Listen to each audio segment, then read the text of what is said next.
Welcome to VVW news. Vijayawada భవానీపురంలో కూల్చివేసిన 42 flats ను వైఎస్ఆర్సీపీ నేతలు పరిశీలించారు. ఎన్టీఆర్ జిల్లా వైసీపీ అధ్యక్షుడు దేవినేని అవినాష్, మాజీ మంత్రి Srinivas, central incharge Malladi Vishnu, mayor Bhagyalakshmi బాధితులను పరామర్శించి ధైర్యం చెప్పారు. సందర్భంగా బాధితులు తమ ఆవేదనను వైఎస్ఆర్సీపీ నేతలు దృష్టికి తీసుకొచ్చారు.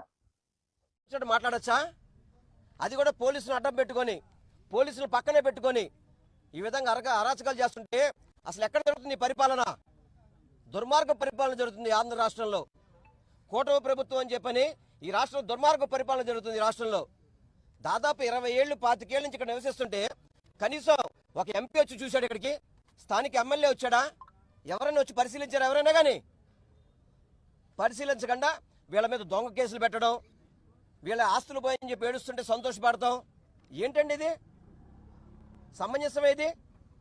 ఒకవేళ కోర్టులో వాళ్ళకి న్యాయం జరిగింది అనుకుందాం, అపోజిషన్ వాళ్ళకి వీళ్ళనైనా కనీసం సముదాయించాలి కదా. మీరు వచ్చి సముదాయించి న్యాయం చేయాలి కదా. మీరు చెప్తాం 3 లక్షల ఇల్లు గృహప్రవేశం చేశాం, 4 లక్షల ఇల్లు గృహప్రవేశం చేశాం మీరు చెప్తున్నారు. అవన్నీ కూడా జగన్మోహన్ రెడ్డి గారు కట్టిన ఇప్పుడు మీరు గృహప్రవేశం చేస్తున్నారు. మీరు మీ జన్మలో ఒక ఇల్లు ఎప్పుడు కట్టించారా? ఇల్లు కోల్చడం తప్ప మీకు కట్టే చరిత్ర మీకు ఎక్కడ ఉంది? కూటమి ప్రభుత్వం ఇల్లు కోల్చడం తప్ప కట్టే చరిత్ర లేదు. దయచేసి చంద్రబాబు నాయుడు గారు కానీ, నారా లోకేష్ కానీ, పవన్ కళ్యాణ్ కానీ మీరు స్పందించండి. దీని మీద ఎవరైతే మీ నాయకులు ఉన్నారో వాళ్ళ మీద యాక్షన్ తీసుకోండి. వీళ్ళకి తగిన న్యాయం చేయాల్సింది. మీరు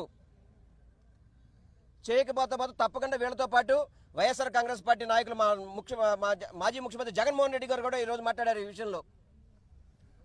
మళ్ళీ ఈరోజు ఒక చిన్న టెక్నికల్ రీజన్స్తో గూండాయిజంగా, రౌడీయిజంగా ఈరోజు పోలీసులతో పాపం వీళ్ళందరం గారు ఇబ్బంది పెడతాం గారు జరిగింది.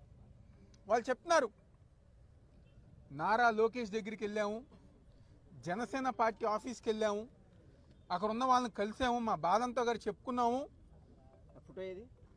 కానీ ఈరోజు ఈ రాష్ట్ర ప్రజానికానికి తెలియజేసింది ఒకటే, ఏదైతే ఈరోజు ఈ సంఘటన జరిగిందో దీని వెనకమాల నారా లోకేష్ ఉన్నారని చెప్పని ప్రతి ఒక్కరి గారు గమనించాలి. ఎవరైతే ఈ స్థానిక ఎంపీ ఉన్నారో కేసినేని చిన్ని, తన సొంత మనుషులతో ఇక్కడ ఉన్న ప్రజానికాన్ని ఇబ్బంది పెట్టి బయటికి గెంటి వేసి ఈ స్థలాన్ని కబ్జా చేయాలని చెప్పి ఆలోచన చేసిన వ్యక్తి కేసినేని చిన్ని అని చెప్పేసి అందరూ చెప్తున్నా. నిజంగా నీకు దమ్ముంటే, నీకు నిజంగా దమ్ము ధైర్యం ఉంటే వచ్చి వీళ్ళని పలకరించు, పరామర్శించు వాళ్ళని. ఇదిగోండి నారా లోకేష్తో ఫోటో. నారా లోకేష్తో ఎవరైతే పాపం బాధితులు ఉన్నారో వాళ్ళు వెళ్ళి మొత్తం వివరిస్తే ఈరోజు బాధితులకు అండగా లేకుండా ఎవరైతే డబ్బులు ఇస్తారో, ఎవరైతే కమిషన్లు ఇస్తారో, ఎవరైతే డబ్బులు ఇచ్చి ప్రోత్సహిస్తారో ఈరోజు వాళ్ళకి ఈ ప్రభుత్వం అండగా ఉండి అని చెప్పి నిదర్శనమే ఇది. ఎవరికి కూడా తావు ఇవ్వలేదు అరాచకాలకి. ఈరోజు కొంపల్ని కూల్చేటటువంటి ప్రభుత్వం అధికారంలో ఉంది. బాధ్యత లేదా? ఈ ప్రభుత్వాన్ని నడుపుతున్నటువంటి కూటమి నాయకులు చుట్టూ వీళ్ళందరూ తిరిగినప్పుడు, లోకేష్ గారి దగ్గరికి వెళ్ళినప్పుడు, పవన్ కళ్యాణ్ గారు ఆఫీస్కి వెళ్ళినప్పుడు, ఎంపీ దృష్టికి తీసుకెళ్ళినప్పుడు, స్థానిక ఎమ్మెల్యే దృష్టికి తీసుకెళ్ళినప్పుడు వీళ్ళందరూ ఏం చేస్తున్నారు? ఈ కబ్జాకోరులకి, ఈ భూమిని అక్రమంగా కాజేయాలనుకున్నటువంటి వాళ్ళకి వెన్నుదన్నుగా ఈ ప్రభుత్వం ఉండబట్టే ఈరోజు ఇంత పెద్ద సంఘటన. తెల్లవారుజామునే వందల మంది రౌడీలతో, గూండాలతో, పోలీస్ యంత్రాంగం యొక్క భద్రతతో మీ మీదకి వచ్చి మిమ్మల్ని ఇల్లు కోల్చడం అనేది చాలా దారుణమైనటువంటి విషయం. బుల్డోజర్లతో కొంపలు కోల్చడం ఏంటి? అసలు ప్రభుత్వం ఆంధ్రప్రదేశ్లో ఉందా?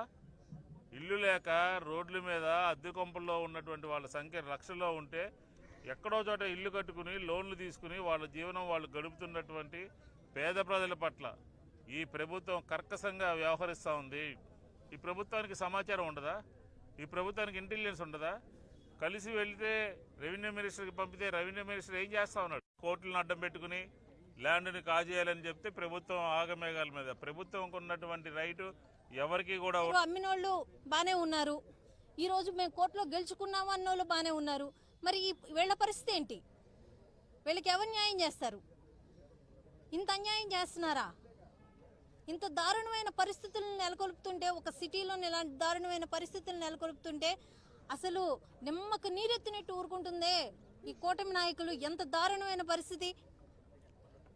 ఇలాంటి నాయకులనా ఎన్నుకున్నదే అని చెప్పి వాళ్ళు లబోదిబోమని ఏడుస్తున్నారే. ఆ పెద్ద అయితే అసలు ఏడ్చినా ఏడుస్తున్నట్టే ఉంది. 2 ఆడపిల్లలకి నేను కట్నంగా ఇచ్చుకున్నాను, ఈరోజు నా కూతురు పరిస్థితి ఏంటి? మా అల్లుళ్ళు ఇల్లు కట్టుకున్నారు, అవి కూడా కోల్దోసినారు. ఈరోజు నా కూతురుని ఏలుకోకపోతే నా పరిస్థితి ఏంటని నన్ను అడుగుతుంది. ఎవరు సమాధానం చెప్తారు ఇట్లకి? వైఎస్ఆర్సీపీ పార్టీ తరఫున ఈరోజు మా జిల్లా అధ్యక్షులు అవినాష్ గారు కానీ, మా మాజీ మంత్రివర్యులు వెల్లంపల్లి శ్రీనివాసరావు గారు కానీ, అలాగే మా మాజీ ఎమ్మెల్యే గారు విష్ణు గారు, మా పార్టీ నాయకులు, మా కార్పొరేటర్లు, క్యాడర్ మొత్తం ఈరోజు ఇక్కడికి వచ్చాము. ఈ విషయం ఏదైనా కానీ తేలకపోతే, ప్రభుత్వం దిగిరాకపోతే, లోకల్ ఎంపీ గారు ఎమ్మెల్యే గారు వచ్చి వీళ్ళకి సంఘీభావం తెలియజేయకపోతే ఊరుకునే పరిస్థితి లేదు. తల్లి బిడ్డ క్షేమం అన్నట్టు ఏదో ఒక పంచాయతీ చేయాలి, లేకపోతే ఏదో వాళ్ళని వీళ్ళు కూర్చోబెట్టాలి, మాట్లాడాలి. వాళ్ళకి ఏ రకంగా న్యాయం జరగాలా అన్నది, మిమ్మల్ని ఎన్నుకున్నందుకు, మీకు ఓట్లేసినందుకు మీరు కనీసం వచ్చి స్పందించాలి.